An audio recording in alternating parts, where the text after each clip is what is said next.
आज हम समझेंगे इनकैप्सुलेशन को। इनकैप्सुलेशन क्या होता है? तो basically it is a binding data और एट्रीब्यूट्स एंड मेथड्स टुगेदर। तो कहीं कहीं पे ये डेफिनेशन अपने को देखने को मिलता है कि डेटा या एट्रीब्यूट्स को मेथड के साथ में बाइंड करना आपका इनकैप्सुलेशन कहलाता है। It also helps in restricting direct access to data to protect it from accidental modification. तो ये थोड़ा सा इंपॉर्टेंट है, इसको ध्यान में रखेंगे कि ये डेटा को प्रोटेक्ट करता है। प्रोटेक्ट किससे करेगा?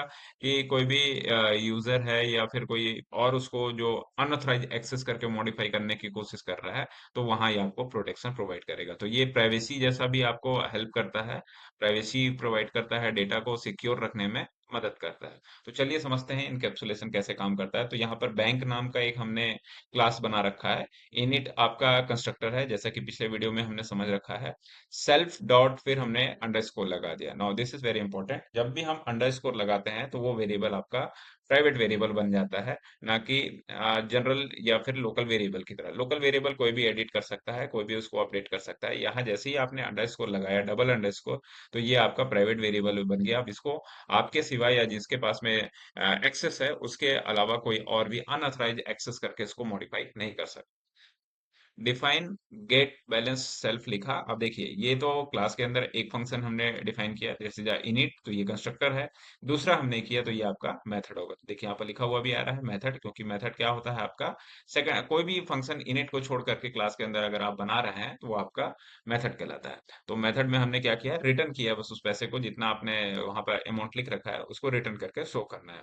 फिर प्रिंट करा दिया गेट बैलेंस। तो यहाँ पर 5,000 रुपए पहले बार में आपका प्रिंट होना चाहिए। तो पहला एग्जांपल है, ध्यान रखेंगे, तो इसमें 5,000 रुपए का आपको आउटपुट देखने को मिलेगा। ये देखिए, ये 5,000 आउटपुट आ रहा है। चलिए, अब हम लोग दूसरे एग्जाम्पल की ओर बढ़ते हैं। दूसरे एग्जाम्पल में हमने इसी को थोड़ा सा आगे मॉडिफाई किया। अभी हमने सिर्फ इनकैप्सुलेट करना सीखा। यहाँ पे कैसे डेटा को हम प्राइवेट वेरिएबल बना सकते हैं वो हमने सीखा है। तो इस एग्जाम्पल में हमने इस 5,000 रुपए वाले डेटा को प्राइवेट वेरिएबल में कन्वर्ट किया है। अब इस प्राइवेट वेरिएबल को कैसे कोई दूसरा यूज नहीं कर पा रहा है, एक्सेस नहीं कर पा रहा है, मॉडिफाई नहीं कर पा रहा है, वो हम इस एग्जाम्पल में देखते हैं। कंप्यूटर नाम का हमने एक और क्लास ले दिया, इसके अंदर कंस्ट्रक्टर पहले डिफाइन कर दिया, जहां पर सेल्फ डॉट फिर ये जो लगा दिया हमने, वो क्या है आपका double underscore, that is a private variable, that is a indication of private variable. अगर पुराने एग्जांपल्स में हम देखेंगे, ये वाला भी एग्जांपल है, यहाँ पर अगर हम देखेंगे तो सेल्फ डॉट नेम था, तो ये लोकल वेरिएबल था, आप कोई भी यहाँ पर से हम इसको मॉडिफाई कर सकते थे। लेकिन जैसे हमने राशि को राम से हम यहाँ पे मॉडिफाई किया था, ठीक है, तो लोकल वेरिएबल होने के कारण वो पॉसिबल हो पाया था, पर यहाँ पर ऐसा नहीं हो पाएगा। तो ये हमने कंस्ट्रक्टर बना दिया, लोकल के जगह प्राइवेट वेरिएबल बना दिया डबल अंडरस्कोर लगा करके। फिर हमने एक फंक्शन यहाँ पर लगा रखा है जो मेथड कहलाएगा, क्योंकि इनिट को छोड़ करके सारे फंक्शन आपके मेथड्स कहलाते हैं। तो यहाँ पर सेलिंग प्राइस वगैरह लिख दी हमने, और सेलिंग प्राइस में ये 900 रुपए है, वो आपके आ जाना चाहिए। ठीक है, तो ये इस तरीके से हमने इसको लिख रखा है। तो चलिए इसको रन करके देखते हैं। तो जैसे ही हमने इसको रन किया, 900 रुपये यहाँ पर प्रिंट हो गया। ठीक है, यहाँ तक तो हमको समझ में आ गया कि ये वाला जो आउटपुट है वो आपको 900 रुपये का दिख रहा है, प्रिंट सेलिंग प्राइस, और ये 900 रुपये। उसके बाद जो आपका सेकंड वाला था, जहाँ पे हमने इसको मॉडिफाई करने की कोशिश की, मॉडिफाई करने की कैसे कोशिश की है वो हम समझते हैं।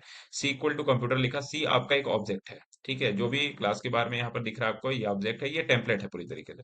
सी डॉट सेल लिखा हमने, तो सेल करके हमने कॉल किया सेल को, सेल ये वाला आपका फंक्शन था, इसको कॉल किया और ये प्रिंट हो गया। सेकंड वाले में ये मैक्सिमम प्राइस वाला जो था हिस्सा, वो भी हम देख रहे हैं।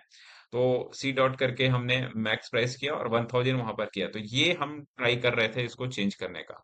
900 रुपए को हम 1,000 रुपए करने की कोशिश कर रहे थे, trying to change the price directly by giving the data outside the class. तो हमने क्लास के बाहर जाकर के डेटा को डायरेक्टली चेंज करने की कोशिश की, और वो आपको चेंज होता हुआ नहीं मिला। ये लिखने के बाद यहाँ अगर 1,000 रुपए लिखा हुआ आता तो आपका डेटा चेंज हो जाता, मॉडिफाइड हो जाता, बट ये नहीं हो पाया। क्यों नहीं हो पाया? क्योंकि आपने अंडर इसको लगा करके इसको प्राइवेट मोड में डाल दिया, प्राइवेट वेरिएबल बना दिया। तो इसीलिए जब भी आप इसको ट्राई करेंगे ये चेंज नहीं होगा। और ये 5,000 वाला आउटपुट आपका पहला वाला आउटपुट है, ध्यान रखेंगे, पहला वाला मतलब ये पहले एग्जाम्पल का आउटपुट है।